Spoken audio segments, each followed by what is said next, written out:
Segunda de Reyes, capítulo 5, y leemos desde el versículo 20. Entonces Giezi, criado de Eliseo, el varón de Dios, dijo entre sí: He aquí mi señor estorbó a este sirio Naamán, no tomando de sus manos las cosas que había traído. Vive Yahvé, que correré yo tras él y tomaré de él alguna cosa. Y siguió Giezi a Naamán, y cuando vio Naamán que venía corriendo tras él, se bajó del carro para recibirle y dijo: ¿Va todo bien? Y él dijo: Bien, mi señor me envía a decirte: he aquí, vinieron a mí en esta hora del monte de Efraín 2 jóvenes de los hijos de los profetas, te ruego que les des unos talentos de plata y 2 vestidos nuevos.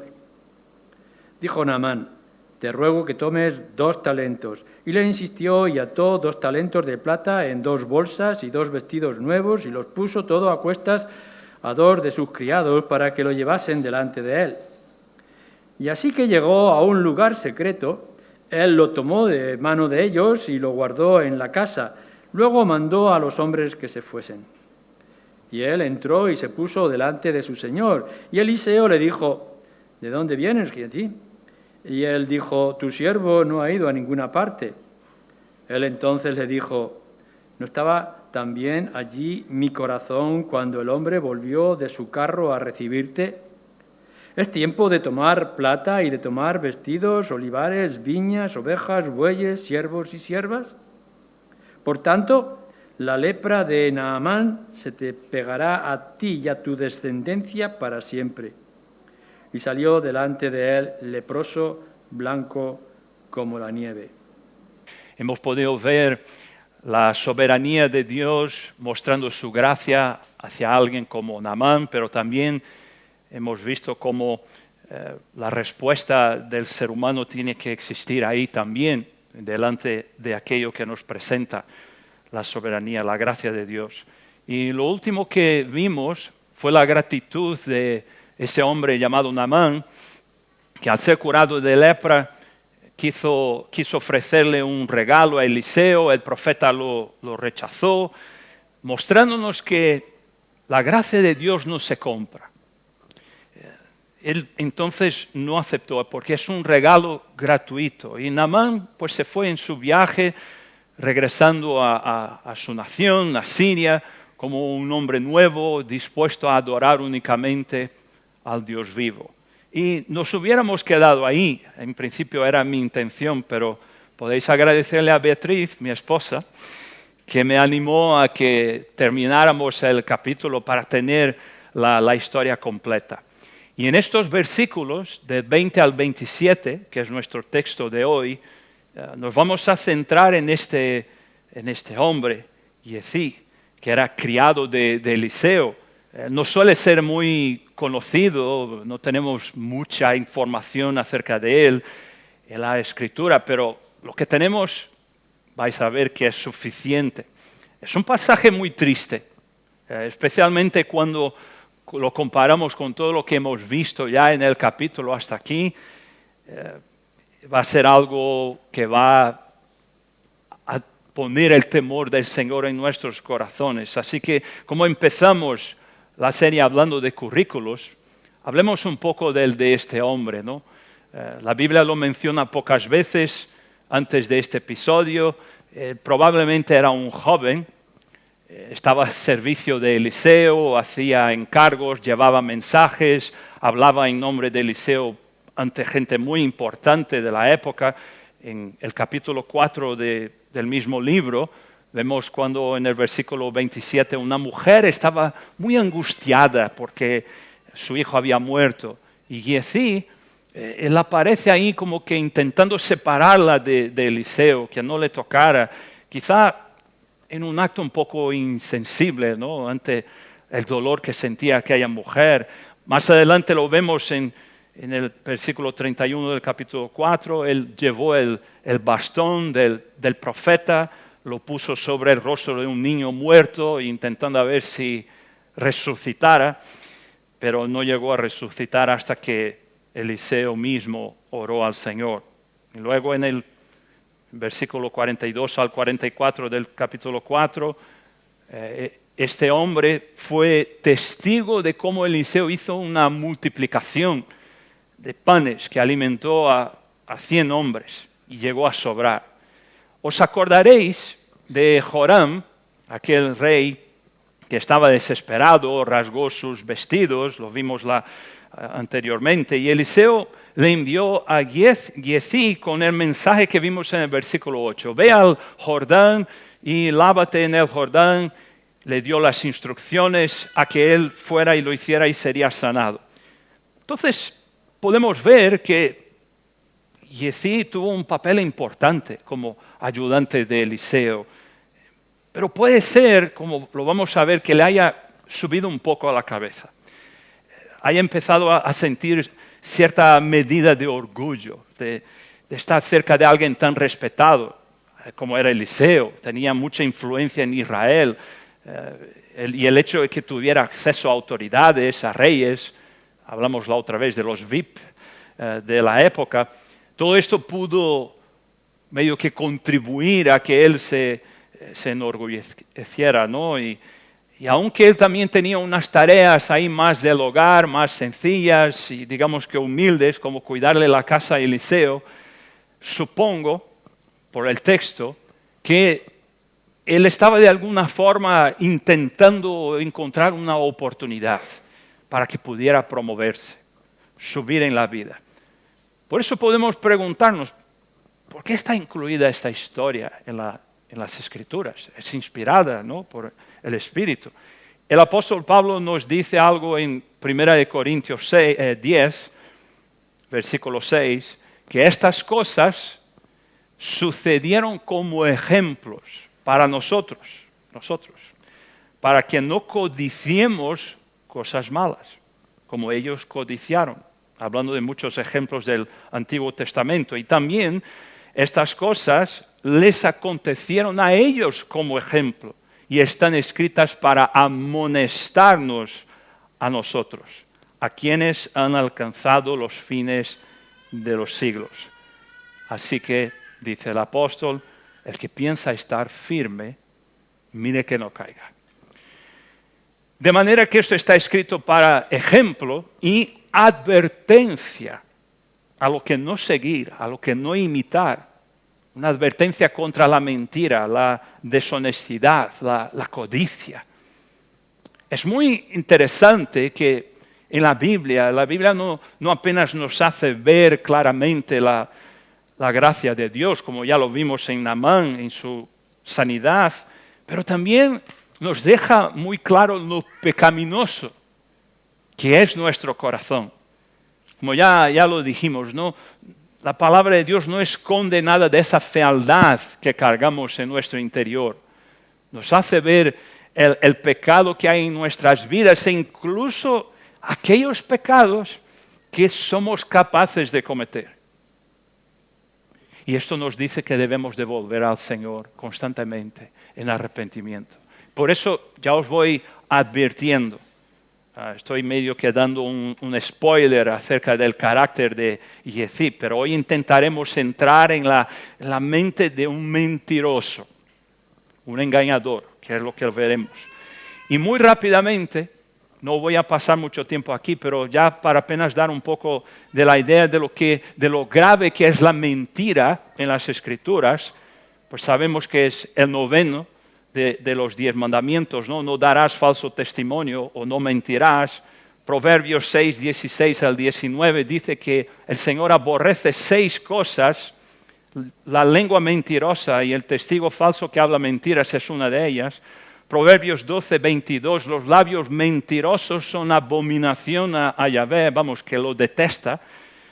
Salmos 101, 7 dice, no habitará dentro de mi casa el que hace fraude, el que habla mentiras no se afirmará delante de mis ojos. Podríamos estar aquí todo el día, pero con eso basta, creo. ¿Y qué hay de la codicia? Ese deseo excesivo, insaciable de poseer cosas, especialmente riquezas y poder y estatus, sin importar los medios o consecuencias. Vamos, un codicioso sería aquella persona que seguía por ese famoso dicho, ¿no? El fin justifica los medios.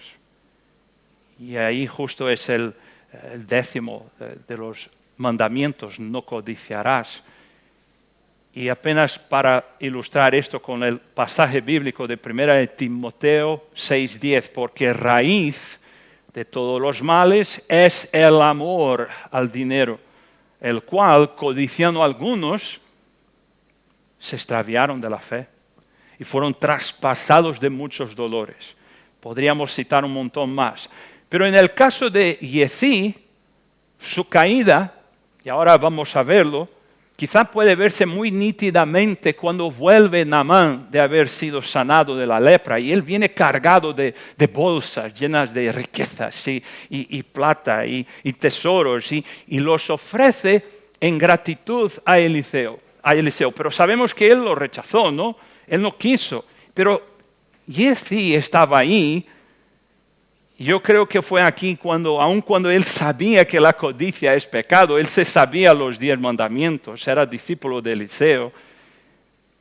Pero cuando él ve que Naamán está ya alejándose mucho de Israel, la Biblia ahí en el versículo 19 da una distancia que son unos 3 kilómetros más o menos, cuando se da cuenta de que ya está por desaparecer, pensará consigo mismo, ¿es ahora o nunca?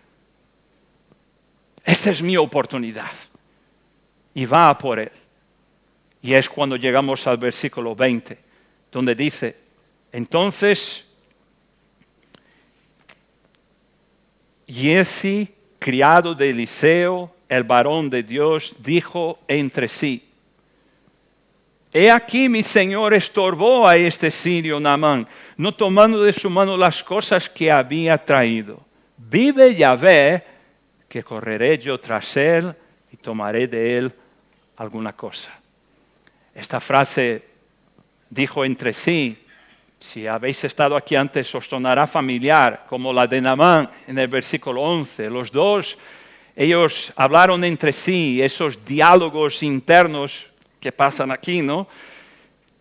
En los que intentamos justificar nuestros deseos. Naamán pensaba que Dios debía actuar según sus expectativas y Giezi pensaba que merecía tomar lo que Eliseo había rechazado. Es nuestro corazón.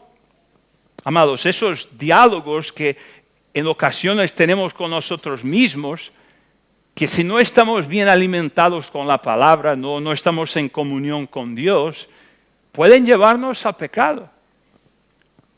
Y empezamos a crear narrativas que justifiquen el que obtengamos lo que deseamos a toda costa. Pero ojo, no es que todo lo que deseamos sea malo. Pero si Dios ha dicho que no, entonces sí que lo es.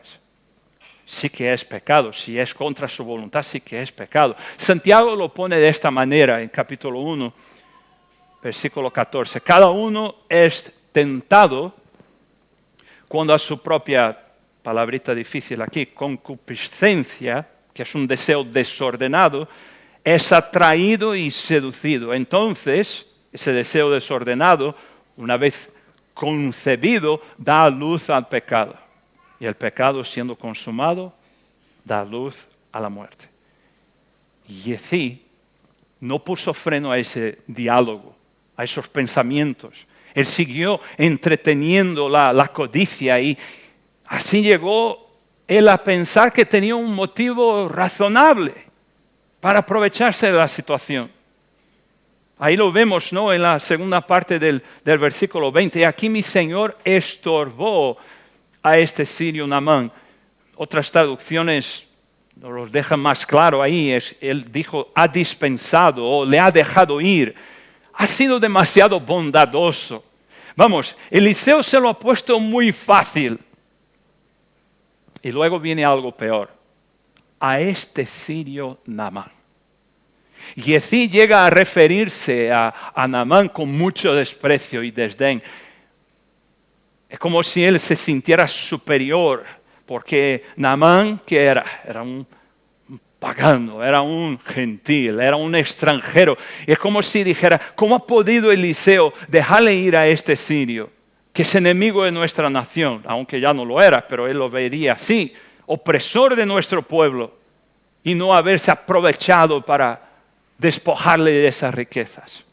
En el fondo, hermanos, Jefté no soportaba que un gentil, como él lo viera, un enemigo, recibiera tanta gracia sin pagar nada.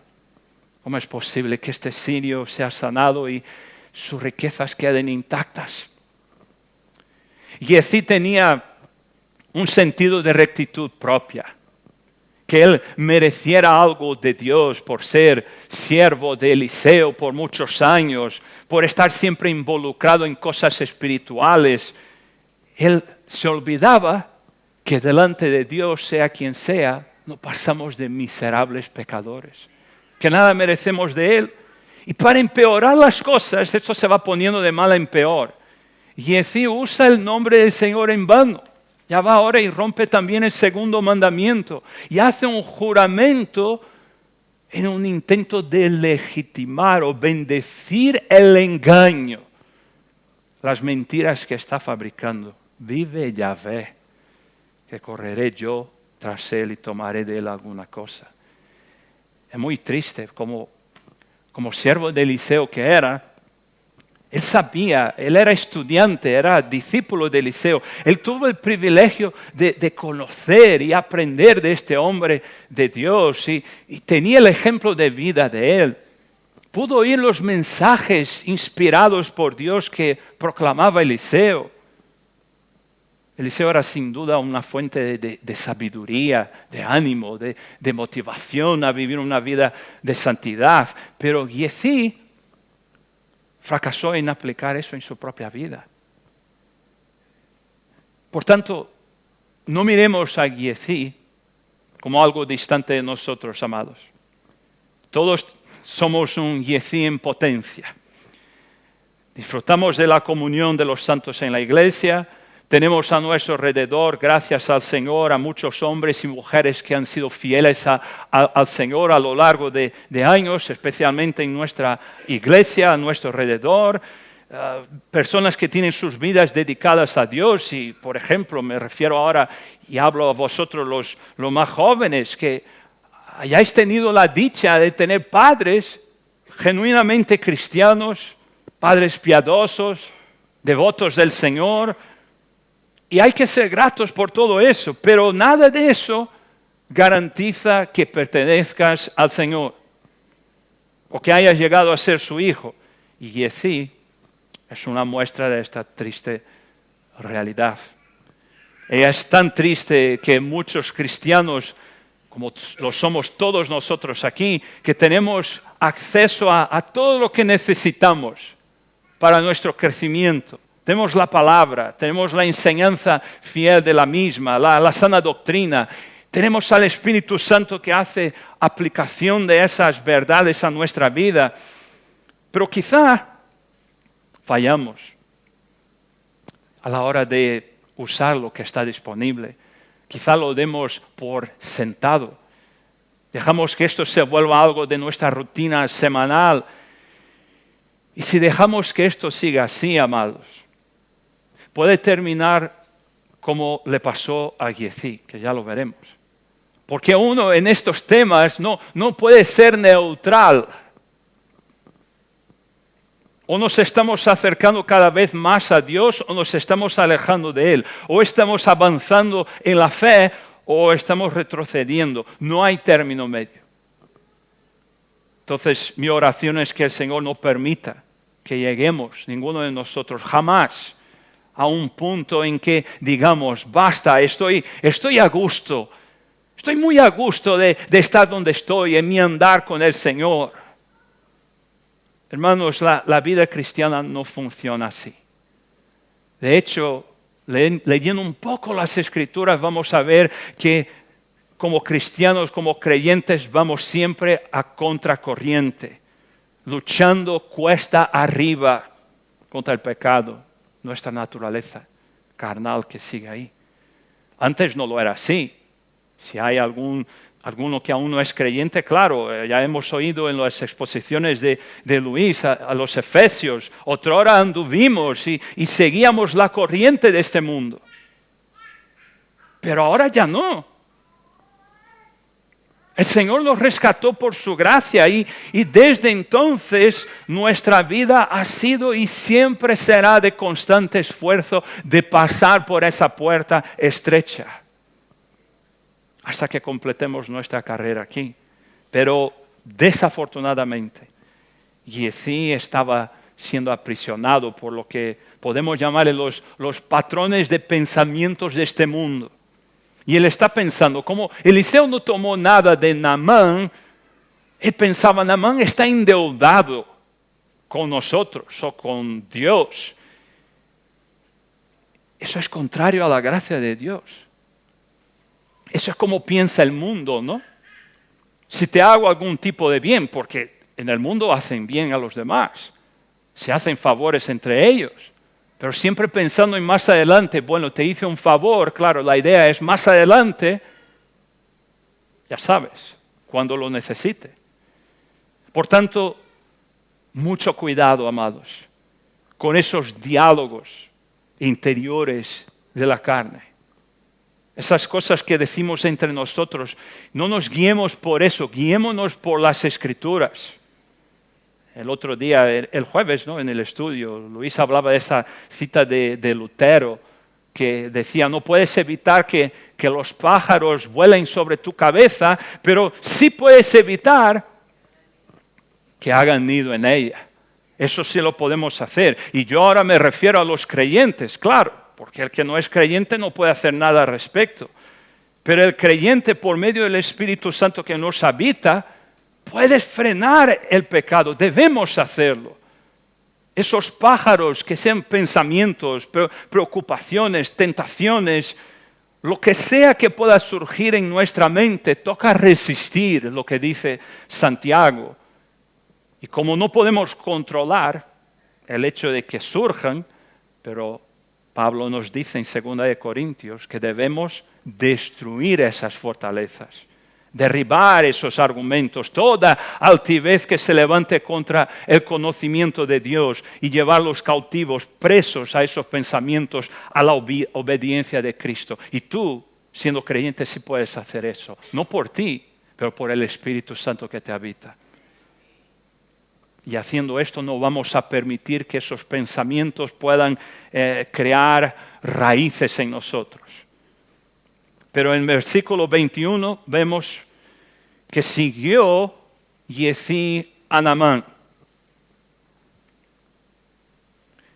Y cuando vio Naamán que venía corriendo tras él, se bajó del carro para recibirle y dijo, ¿va todo bien? Vaya, este es el mismo Naamán de antes, que se enfadó porque Eliseo no lo recibió en persona. Y le envió un mensajero. ¿Y ahora qué está haciendo? Sigue siendo el mismo gran general de Siria. ¿Pero qué hace? Se baja humildemente de su carruaje real o como se le llame para saludar a Giezi. Un cambio radical en su carácter. Ese pagano convertido, él está mostrándole cortesía, respeto y humildad. Él no lo ve más a Giezi como un inferior. Naamán lo ve corriendo en su dirección y va a su encuentro y está preocupado con su bienestar. Y le pregunta, ¿va todo bien? Me acaba de decir Shalom, Eliseo, pero te veo a ti un poco alterado, vienes corriendo, ¿qué pasa? Versículo 22 dice, bien, mi Señor me envía a decirte, he aquí vinieron a mí en esta hora del monte de Efraín 2 jóvenes de los hijos de los profetas. Te ruego que les des un talento de plata y 2 vestidos nuevos. Amados, todo lo que ha dicho Giezi en este versículo es mentira. Hasta aquí las mentiras las ha estado ahí inventando en su mente, pero a partir de este versículo él empieza a usar su boca para que a todos los que se encuentra, él empieza a contarles esas mentiras. A todos los que encuentra por el camino.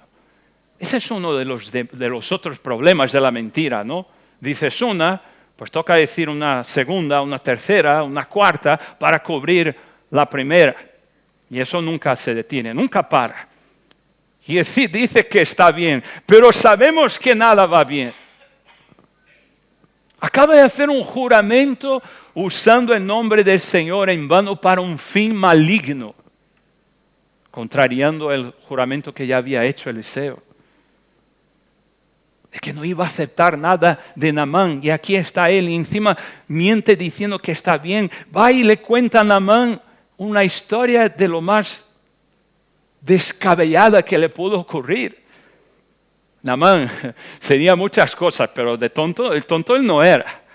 Él sabía oler mentirosos de lejos, ya conocía todo tipo de gente, ¿no? Y piénsalo conmigo, si yo viniera, ¿qué es lo que él hizo? Y te dijera, mira, que han venido unos 2 pastores y van a estar unos días en mi casa, dame 30.000 euros para que pueda recibirles. ¿Qué es lo que él pidió? Lo equivalente. ¿Qué me dirías? Pues estás mal de la cabeza, tú estás loco. ¿Qué pastores son esos? Pero Naamán estaba tan imbuido de gratitud, de reconocimiento por lo que el Señor había hecho en su vida, él simplemente lo ve como una oportunidad de mostrarle generosidad al profeta. Y ni lo piensa 2 veces. Y lo que hace es rogarle que reciba aún más de lo que pidió. Versículo 23. Dijo Naamán, te ruego que tomes 2 talentos. ¿Quieres 30.000? Aquí están 70.000 euros. He aquí, les insistió, dice, y ató 2 talentos de plata en 2 bolsas y 2 vestidos nuevos y lo puso todo a cuestas a 2 de sus criados para que lo llevasen delante de él.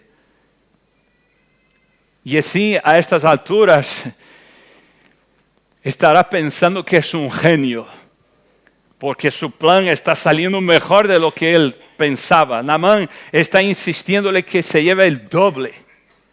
Y la generosidad de Naamán va más allá de darle el doble. Encima da órdenes a 2 de sus criados, sus siervos, que le acompañen, porque era muy pesado, que se lo lleven ellos, para que él no tuviera que cargar de regreso. Y el versículo 24 lee, y así que llegó a un lugar secreto, él lo tomó de mano de ellos y lo guardó en la casa. Luego mandó a los hombres que se fuesen. Aquí este lugar secreto se refiere a quizá una especie de torre, un sitio privado que él pensaba sería secreto. Y hay comentaristas que incluso van y dicen que a lo mejor ya tendría escondidos otros objetos, otras cosas que él por medios ilícitos o fraude habría adquirido. Y este lugar, claro, estaría un poco lejos de donde estaba Eliseo, para que no lo viera y para que no quedara ningún testigo. Él va y le dice a los 2 siervos de Naamán, muy bien, muchas gracias, dejadlo aquí, iros ya, para que no queden testigos. Y me imagino que a esta altura ya estaría él festejándolo, ¿no? Ya lo estaría festejando. Lo he conseguido, aquí está mi tesoro. De hecho, le dije a Bea que a lo mejor lo diría, algunos lo van a entender como el Señor de los Anillos, él es Miguel ahí que hace mi tesoro. Lo he conseguido, lo he hecho, lo he logrado. Y ahora toca volver a Eliseo como si nada hubiera ocurrido. Y así lo vemos en el versículo 25, donde dice, él entró y se puso delante de su señor y Eliseo le dijo, ¿de dónde vienes, Giezi? Y él dijo, tu siervo no ha ido a ninguna parte. A vosotros los padres, ¿cuántas veces habéis hecho esa pregunta a vuestros hijos? Y cuando les preguntáis eso, no es porque no sepáis. Ya sabéis que han desobedecido en algo. Y él, Giezi, dijo, tu siervo no ha ido a ninguna parte. Ya le está preguntando dónde ha ido. Ya sabe que ha ido a alguna parte.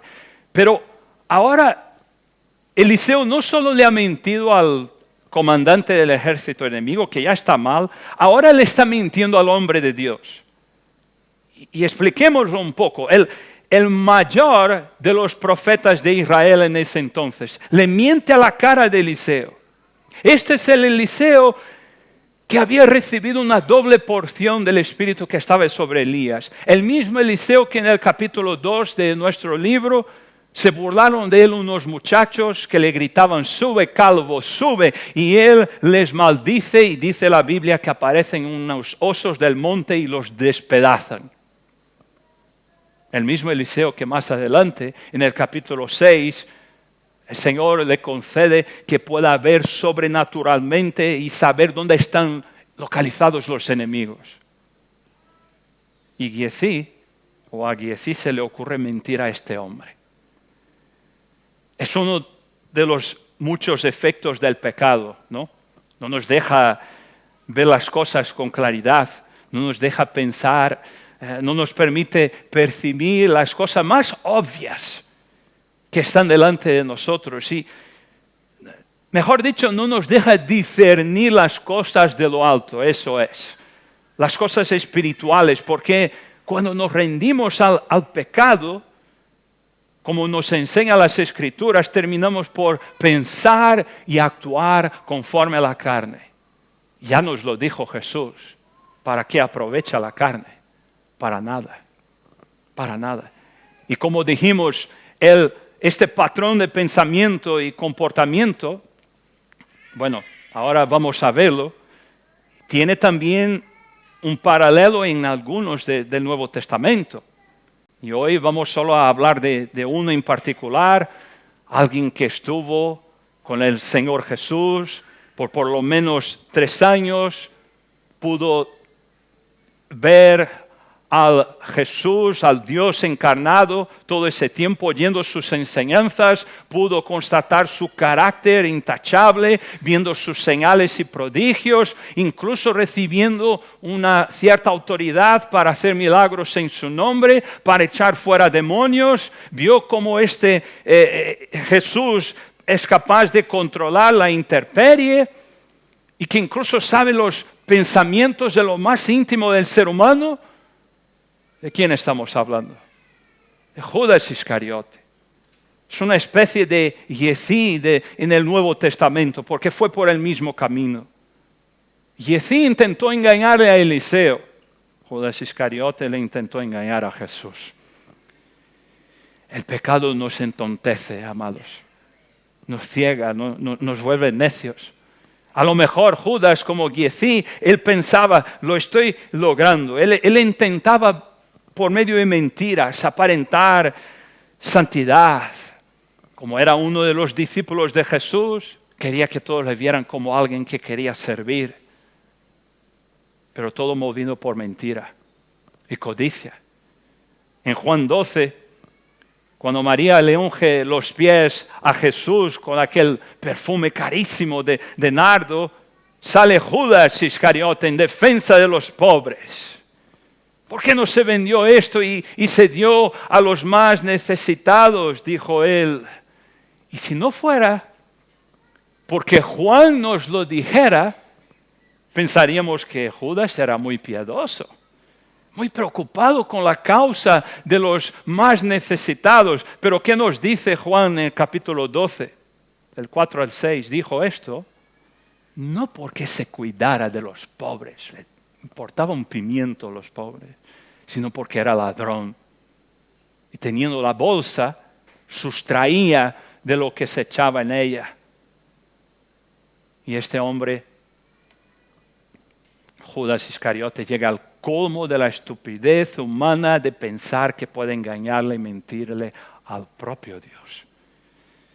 Y aquí, volviendo a lo que hablábamos de Giezi, quisiera centrarme por un momento en estas preguntas, como la que le hizo Eliseo. Hay varias parecidas preguntas como estas a lo largo de la Escritura. Son una especie de última oportunidad que el Señor está dando para que esa persona confiese los pecados cometidos, se arrepienta. Son preguntas muy sencillas, pero que si uno está viviendo en la mentira y en el engaño, incomodan bastante. en Génesis, donde todo empezó, ¿no? Que le pregunta Dios a Adán, ¿dónde estás tú? Como si no lo supiera, ¿no? Ya sabemos cómo termina eso, ¿no? Terminará Adán echándole la culpa a Eva por haber pecado y tal. Bueno, ya sabemos las consecuencias universales de eso. El pecado entró al mundo. Vemos también más adelante con la historia de Abel y Caín. El Señor le pregunta, después que Caín ha tenido su ofrenda rechazada, el Señor le pregunta, ¿por qué estás así, ensañado? ¿Por qué está tu semblante decaído? Si haces el bien, no serás enaltecido. Si no hicieres el bien, el pecado está a la puerta. ¿Y qué hace Caín? Pasa de Dios, no dice nada. Luego, más adelante, cuando mata a su hermano, el Señor le pregunta, ¿dónde está Abel, tu hermano? Y él va y da una de esas respuestas más insolentes y irrespetuosas que uno va a encontrar en la Biblia. Y le dice, yo qué sé, ¿soy yo acaso guarda de mi hermano?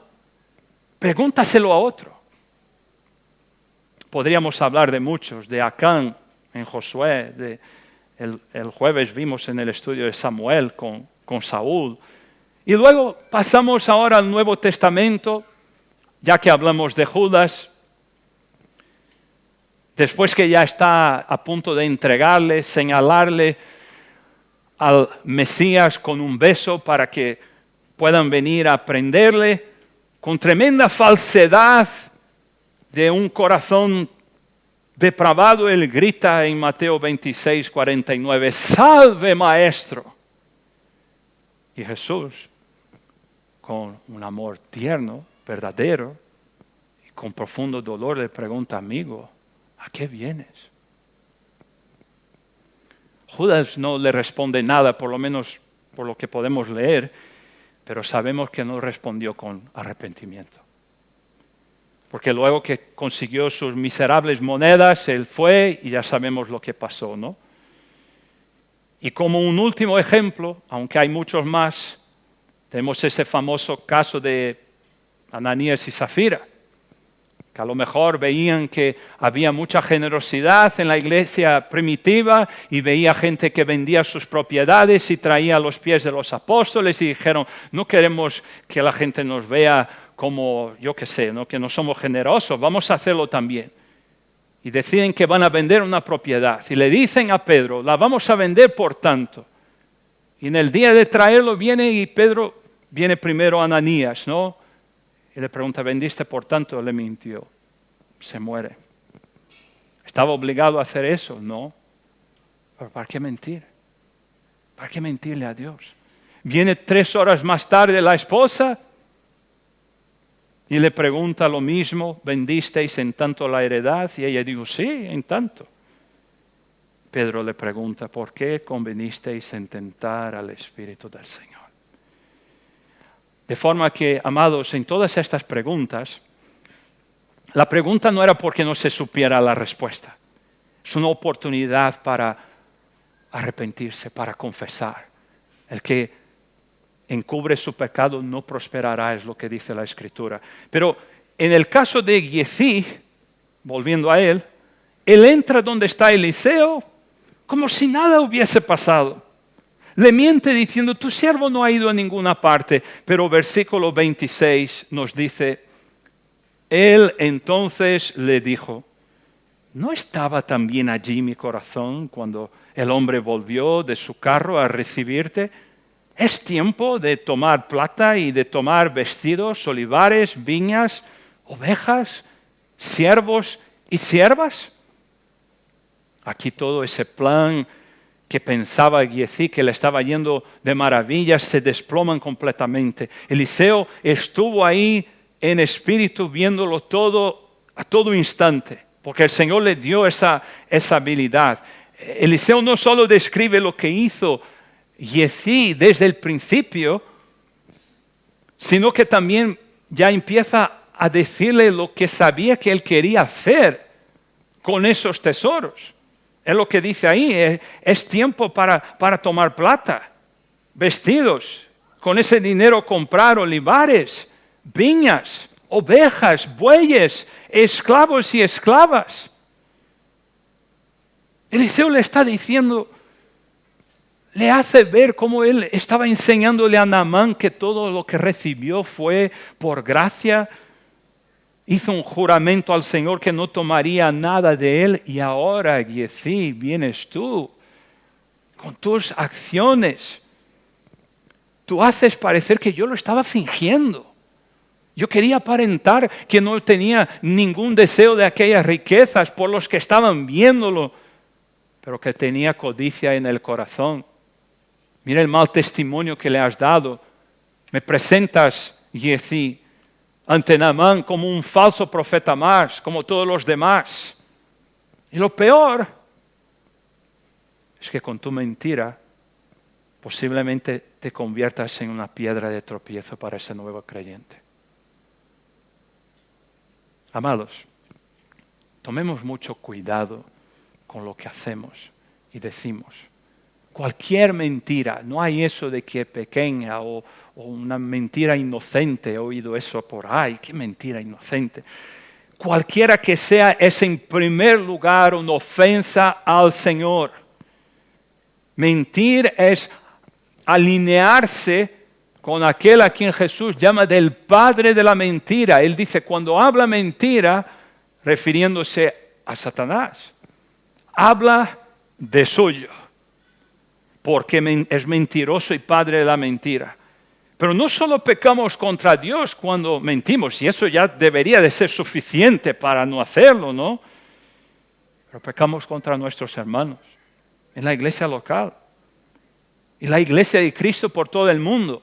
Ya lo dice el apóstol Pablo en Efesios 4:25. Él nos exhorta, desechad la mentira, hablad verdad cada uno con su prójimo, porque somos miembros los unos de los otros. Fijaos bien en esto. Como iglesia, no somos individuos aislados, somos un cuerpo. Por eso, cada vez que uno de nosotros miente o sea lo que sea que hagamos contrario a lo que Dios enseña, no es algo que apenas te afecte a ti a nivel personal. No pienses tanto así en ti mismo. Es algo que hiere y daña al cuerpo entero de Cristo. ¿Cuánto daño ya ha habido por causa de mentiras entre el pueblo de Dios? Divisiones, sospechas, desconfianza, amargura, chismes, medias verdades, como dicen por ahí, ¿no? Que no deja de ser que mentira. Y eso todo va manchando el testimonio de la iglesia. Luego, en ocasiones podemos quedar pensando por qué los incrédulos no hacen caso. Si después tú dices que sirves al Dios de la mentira, pero eres un mentiroso, eres un engañador. Uno no se puede fiar de lo que dices. Cada mentira es contra el Dios de la verdad y nos hiere a todos, amados. Por eso hay que ser radicales, desechar toda falsedad y buscar andar en la luz. Por eso el versículo 27 es tan duro, porque Dios es serio con su palabra. Dice ahí 27, por tanto, la lepra de Naamán se te pegará a ti y a tu descendencia para siempre. Y salió de delante de él leproso, blanco como la nieve. Y así recibió su justo castigo. Lo veas como quieras verlo. Incluso Dios fue misericordioso porque no se murió. Es decir, dice la Escritura que nuestros pecados nos alcanzarán. Si no llegamos a recibir el perdón de ellos en Cristo, sí o sí habrá punición justa. Nadie escapa de las consecuencias. Aunque vemos a nuestro alrededor, parezca que a muchos les va bien pecando, que no les pasa nada. Pero aunque en esta vida parezca ser que sí, que van bien, pero no van a escapar de la eternidad en el infierno. porque tocará presentarse delante del justo juez. De él no se escapa nada. Y a partir de aquí, tristemente, Giezi siguió viviendo, sí, pero aislado del pueblo de Dios. De acuerdo con las leyes con los que se quedaban con lepra. En Levítico nos enseña acerca de eso. Y entonces él terminó en la ruina. No podemos decir si llegó o no a arrepentirse, pero por lo que tenemos escrito, podemos afirmar que Giezi era un falso converso. Era un falso creyente. Habrá hecho su confesión de fe, pero era una confesión de fe así engañosa. Como infelizmente en la Biblia hay muchos ejemplos y hoy en día ni hablar. Las Escrituras, amados, nos enseñan, y en eso creemos como iglesia, que una vez salvos, salvos para siempre. Creemos en la doctrina de la perseverancia o preservación de los santos, pero al mismo tiempo la Biblia nos enseña que están aquellos que pueden aparentarse creyentes, pero en algún momento se alejan, cometen lo que la Biblia llama de apostasía, o se expone la mentira que vivían y llevaban, como fue el caso de Giezi. Pero como nos dijo el apóstol Pablo, si vamos a juzgar por los frutos de esa persona, y la Biblia nos dice que lo hagamos, podemos decir lo que está en 1 de Juan 2:19. Palabras muy fuertes. Salieron de nosotros, pero no eran de nosotros. Porque si hubiesen sido de nosotros, habrían permanecido con nosotros. Pero salieron para que se manifestase que no todos son de nosotros. En el Nuevo Testamento se habla a veces de falsos hermanos. Es una realidad. Por ejemplo, tenemos esos pasajes muy temidos que la gente ni quiere acercárseles, de advertencias, como las que se encuentran en Hebreos. Pero esos pasajes se tratan justamente de eso. Dios nos está llevando a que constantemente nos examinemos para ver si nuestra fe es real, si es verdadera, o si no fue apenas producto de un ímpetu del momento, una emoción pasajera, pero algo que nunca echó raíces verdaderas en nuestra roca de salvación que es Jesús. Pero atención, estos pasajes no están diciendo que se pueda perder la salvación, porque el que está salvado no fue salvado por sí mismo, sino que le conquistó la salvación el Señor. Pero nos advierten a que no seamos como los Giezi o Judas Iscariotes de este mundo. Hebreos 6, por ejemplo, dice, fueron una vez iluminados, gustaron del don celestial, fueron hechos partícipes del Espíritu Santo, gustaron de la buena palabra, de los poderes del siglo venidero y recayeron. Es decir, si os acordáis del domingo pasado al aire libre, se estaba hablando de esto. Aquellos que estaban tan cerca, pero tan lejos a la vez. Casi me vuelvo cristiano. Ese casi es el infierno. Porque no hay casi cristianos, no hay casi salvados, no hay casi creyente. O se es o no se es. Y esto se puede decir acerca de Giezi, quizás, pero no podemos saber qué pasó en los últimos años de su vida. Pero en el caso de Judas Iscariote, por cómo terminó, es cierto que ese fue su caso. Ya sea Giezi o Judas Iscariote o todos estos casos en la Biblia, amados, son advertencias para nosotros. Porque ellos, todos ellos y nosotros también, somos privilegiados por estar donde estamos, por estar rodeados de la palabra de Dios, como lo estaba Giezi, y aún más porque tenemos el canon de las Escrituras ya cerrado con toda la revelación de Dios. No nos hace falta nada más.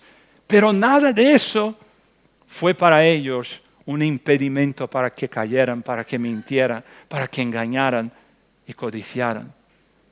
Y esto nos dice también que el que vive en la mentira, que es esclavo del engaño, no es de ninguna manera un cristiano genuino. Amados, y con esto termino. El juicio de Dios es real. Y así nos recuerda que Dios no puede ser burlado. Lo que el hombre sembrare, eso también segará. Pero aquí está nuestra esperanza. No quiero terminar ahí en esto. Quiero terminar en nuestra esperanza. Que el Evangelio de Jesucristo nos asegura que para los que estamos en Cristo, Él ya cargó todos nuestros pecados en la cruz. En Él ya tenemos perdón. En Él hay nueva vida. En Él tenemos la preservación de nuestras almas hasta el final. Así que este pasaje nos llama a estas dos cosas. A temblar ante el pecado y a no jugar con la gracia. Pero también a descansar con plena confianza en Cristo, porque Él es poderoso, amados, para guardarnos y presentarnos sin mancha delante de la gloria del Padre cuando llegue nuestro día o cuando Él regrese. De forma que el Señor nos conceda esta gracia de jamás seguir en los pasos de estos que hemos visto, que han tenido tanto privilegio y lo desperdiciaron, sino que seamos como Naamán, que aunque era pagano, extranjero, enemigo de Dios en su momento, pero recibió por pura gracia la salvación y la transformación de su vida. Amén.